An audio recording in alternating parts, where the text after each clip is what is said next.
Let's get even more brutal. Our ancestors. It wasn't tough enough. It wasn't freaking brutal enough. Second World War. After what Bolsheviks did to Russia and Soviet Union area, Ukraine. That's a bunch of people killed. World War I, bunch of people killed. These depressions, bunch of people getting fucked up. World War II, whole bunch of people killed. Yesterday I was kinda alluding that like 100 years ago it was way more brutal how these cleansings or these rituals, whatever they are, population controls, they were way more brutal. But these days, if you actually look at the numbers, what's going on right now, the people that are getting messed up is higher than 100 years ago. It's just not brutal at all anymore. It's just one simple pew. And then it's slower process. So nobody really, well, nobody, there's some people, probably you if you're watching, and few others who noticed it because it's easily noticeable even by the scientific, from the scientific perspective. There's a bunch of studies, but you don't even need those, like in most cases you don't, but we have the both. We have the personal observations and we have the scientific studies. Just look around. And that's all I'm gonna say about that.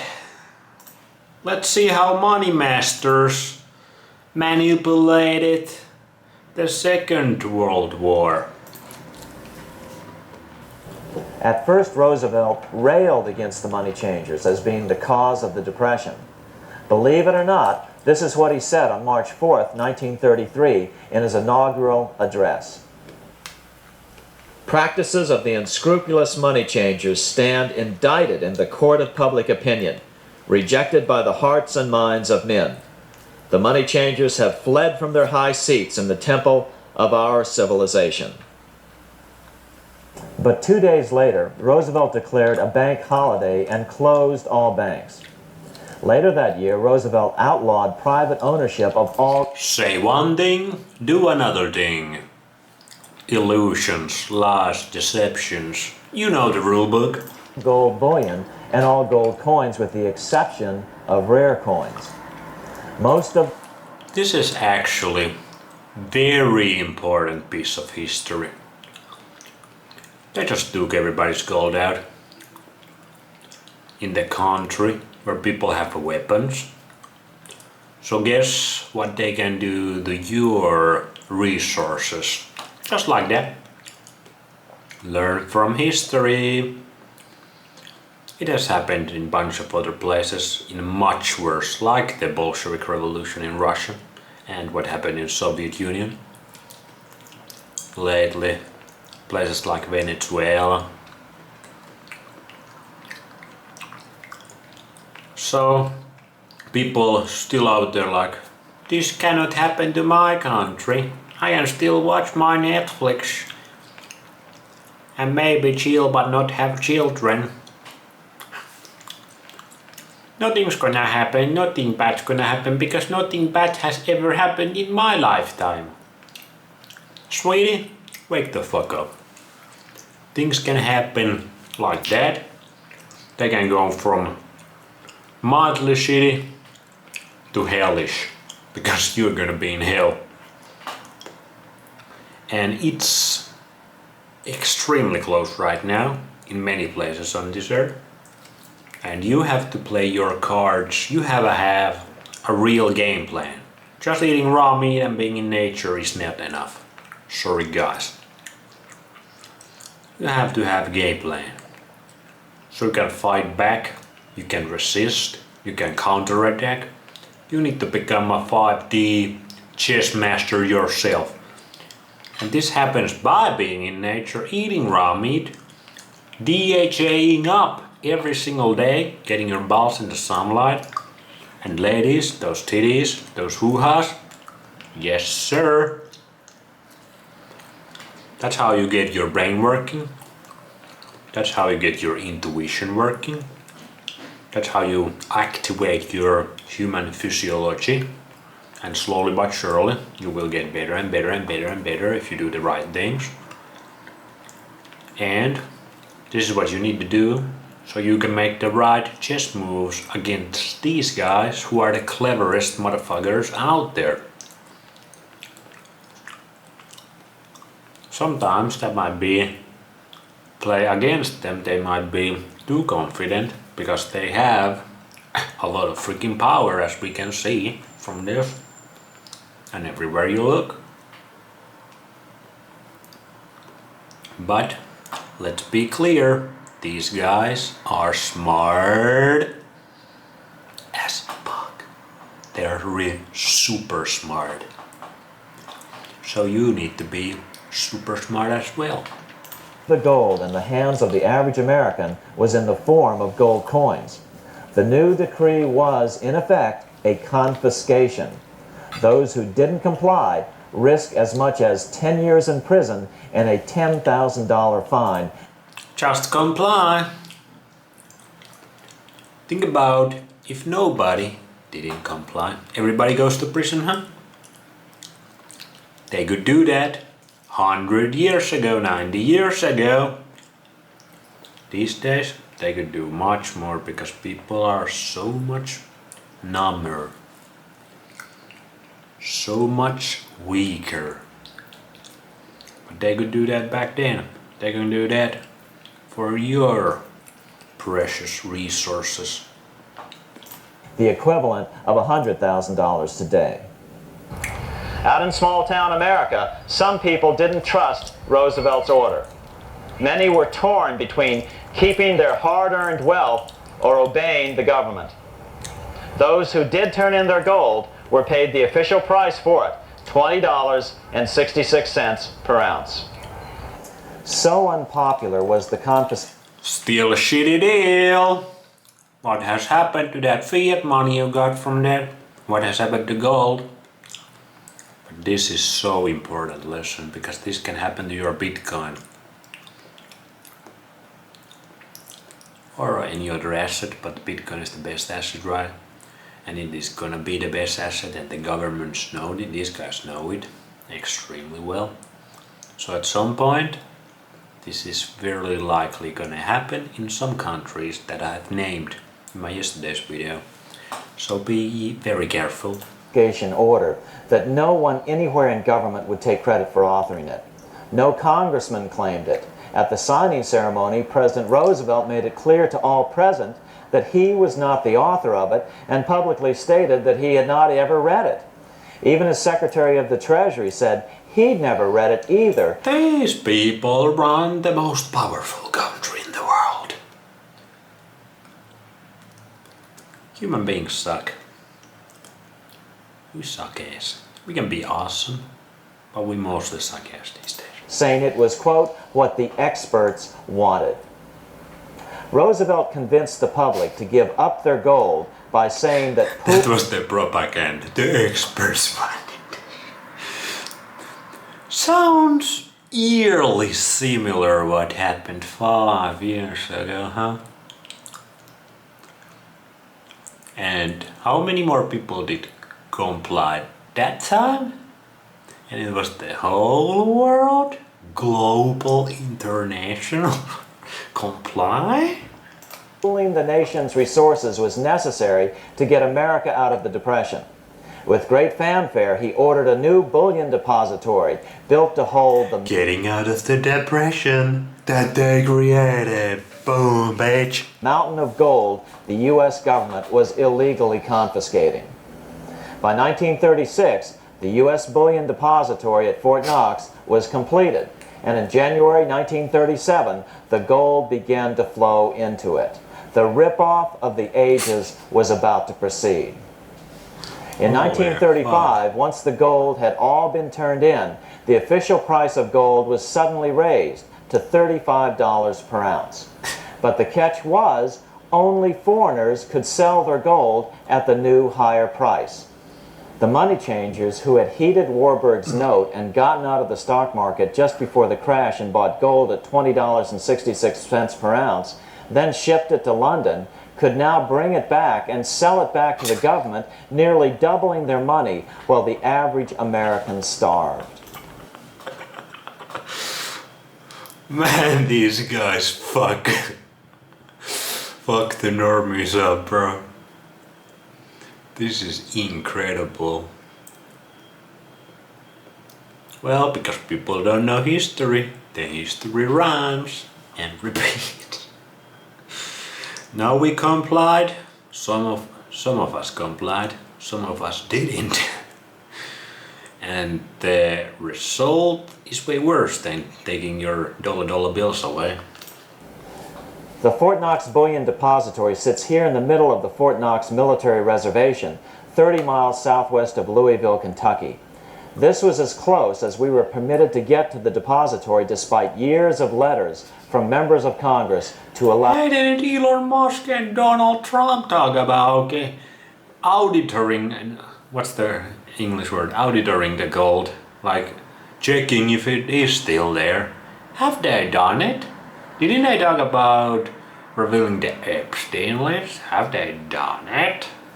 What's going on? Our film crew inside. The 4-acre grounds immediately surrounding the building are guarded by an electrified steel fence, an open moat, and 4 machine-gun-armed guards. That's what you need to take care of your gold. That's why gold sucks compared to Bitcoin. Obviously you can destroy Bitcoin also by destroying the whole internet and electricity and stuff, but then we don't need gold, we don't need Bitcoin, we don't need anything, we need nature at that point, and that would be one of the best things that could happen, even though that would mean that probably most of us would die because we don't have the skills, we don't have the knowledge to do how our like far ancestors did, except if you are from some indigenous people, then your ancestors, your relatively close ancestors. Pillboxes at the structure's corners. When the gold began arriving on January 13th, 1937, there was unprecedented security. Thousands of official guests watched the arrival of a 9-car train from Philadelphia, guarded by armed soldiers, postal inspectors, Secret Servicemen, and guards from the U.S. Mint. It was all great theater. America's gold supply from across the land had been pooled, supposedly for the public benefit, and then safely tucked into Fort Knox. But all that security would soon be breached by the government itself. Also, you can actually change gold if you have high enough frequency. Gold turns to lead.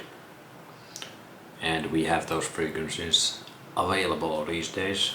So you can actually transmute, manipulate gold. So forget about the gold. And like I've said in this series many times already, they already have all the gold, like you can see from here. They already have all the gold. So the game is rigged. Gold is not the answer, silver is not the answer, Bitcoin is the answer. It's the only answer. Get in now. Now the stage was set for a really big war, one which would pile up debt far beyond that of World War I. Let's go. For example, in 1944 alone, the U.S. national income was only $183 billion, yet $103 billion was spent on the war. This was 30 times the spending rate during World War I. In fact, human beings suck ass. Did I say that already? No, I did. But I need to say it again. Human beings suck ass. the American taxpayer picked up 55% of the total Allied cost of the war. But equally important, virtually every nation involved in World War II greatly multiplied their debt. In the U.S., for example, federal debt went from $43 billion in 1940 up to $257 billion in 1950, an increase of 598%. Hey, what is the debt right now? Between 1940 and 1950, Japanese debt swelled 1,348%. French debt grew 583%. And Canadian debt soared 407%. It's so incredible how people just go along with this. Like all these soldiers, all these captains, generals, politicians, everybody just goes along with it. We are herded like a sheep, we are, into whatever they put into the collective consciousness or unconsciousness. Man, this is amazing. In a very bad way. 17%. After the war, the world was now divided into two economic camps: communist command economies on the one hand versus monopoly capitalists on the other. Created by same people, playing them both sides. Set to fight it out in one perpetual and highly profitable arms race. It was finally time for the central bankers to embark in earnest on their three-step plan to centralize the economic systems of the entire world and finally bring about their global government or New World Order. No, not the New World Order. The phases of this plan were: Step 1, central bank domination of national economies worldwide.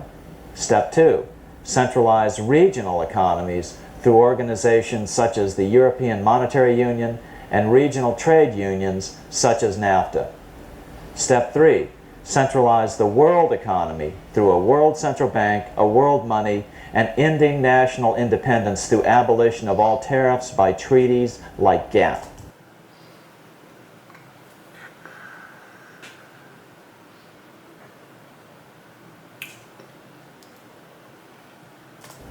Step 1 was completed long ago. Steps 2 and 3 are far advanced, nearing completion. What about gold? Among central banks, the largest holder of gold is now the IMF. It and central banks now control 2/3 of the world's gold supply, giving them the ability to manipulate the gold market.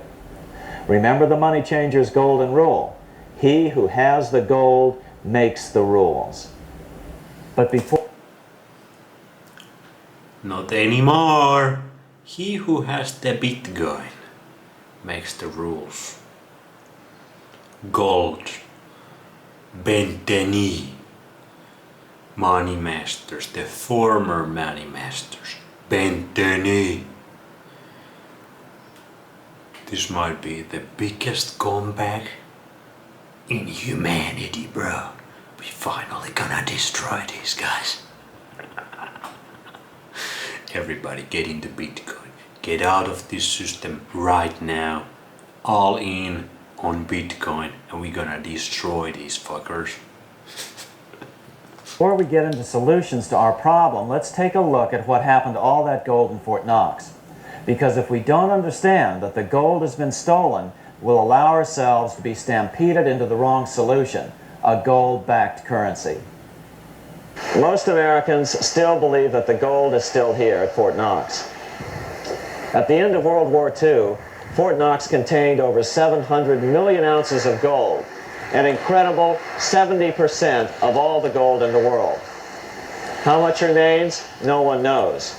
Despite the fact that federal law requires an annual physical audit of Fort Knox gold. But good thing is we don't have to follow federal laws because we make that shit. We don't have to follow that. Who cares? The Treasury has consistently refused to conduct one. The truth is that a reliable audit of whatever remains here has not been conducted. But if you don't pay your last earned taxes, you're going to jail, bitch. Since President Eisenhower ordered one in 1953. Where did America's gold in Fort Knox go? Over the years, it was sold off to European money changers at the $35 per ounce price. Remember, this was during a time when it was illegal for Americans to buy any of their own gold from Fort Knox. In fact, there was a very infamous case where the Firestone family set up a string of dummy corporations to purchase Fort Knox gold and keep it in Switzerland, never hitting U.S. shores. They were eventually caught, however, and successfully prosecuted. Finally, by 1971, all the pure gold had been secretly removed from Fort Knox, drained back to London. Once the gold was gone from Fort Knox, President Nixon closed the gold window by repealing Roosevelt's Gold Reserve Act of 1934, finally making it legal once again for Americans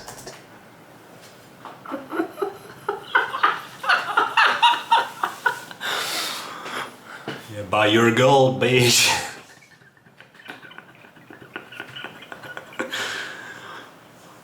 And you wonder, why can't the normies get ahead on life? Living on paycheck, 9 to 5 wage slavery.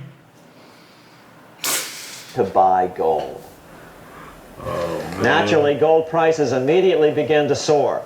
9 years later, gold sold for $880 per ounce, 25 times what the gold in Fort Knox was sold for. One would think that eventually someone in the government would get wind of what was happening and blow the whistle. The largest fortune in the history of the world stolen. Shades of the old James Bond film, Goldfinger. Well, as a matter of fact, Ian Fleming, the author of the James Bond series, was head of the British counterintelligence service, MI5. Some believe in the intelligence community that he wrote much of his fiction as a warning, as many authors of fiction do. If the removal... Guess what? That's not good enough. But if it was... He was probably insider, kinda letting everybody know, like, we told you in this little fiction story, so we don't have the karmic repercussions, because we told you guys. In James Bond we made a little cool ass movie for you guys, and we told you how we did it. Of all the good delivery gold from Fort Knox can be viewed as a deliberate raid on the U.S. Treasury, then such an operation might well have been years in the making, namely 40 years. Certainly enough time for Fleming to get wind of it and try to prevent it. So just how did the story of the Fort Knox gold robbery get out? It all started with an article in a New York periodical in 1974. The article charged that the Rockefeller family was manipulating the Federal Reserve to sell off Fort Knox gold at bargain basement prices to anonymous European speculators. 3 days later, the anonymous source of the story, Louise Auchincloss Boyer, mysteriously fell to her death from the window of her 10th floor apartment in New York. How would Mrs. Boyer have known of the Rockefeller connection to the Fort Knox gold heist? She was the longtime secretary of Nelson Rockefeller. For the next 14 years, this man, Ed Durrell, a wealthy Ohio industrialist, devoted himself to a quest for the truth concerning the Fort Knox gold. He wrote thousands of letters to over 1,000 government and banking officials, trying to find out how much gold was really left and where the rest of it had gone. Edith Roosevelt, the granddaughter of President Teddy Roosevelt, questioned the actions of the government in a March 1975 edition of the New Hampshire Sunday News. Allegations of missing gold from our Fort Knox vaults are being widely discussed in European financial circles.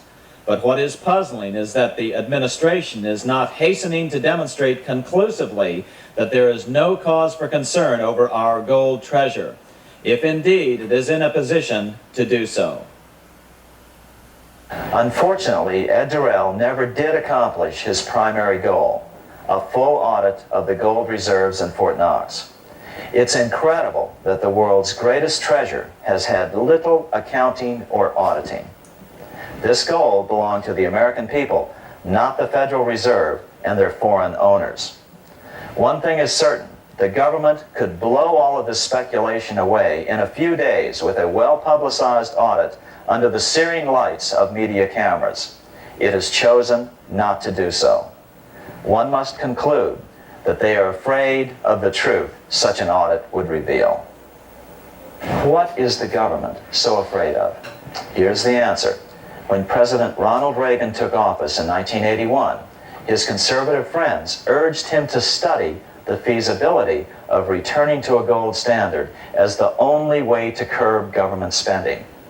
It sounded like a reasonable alternative, so President Reagan appointed a group of men called the Gold Commission to study the situation and report back to Congress. What Reagan's Gold Commission reported back to Congress in 1982 was the following shocking revelation concerning gold. The U.S. Treasury owned no gold at all.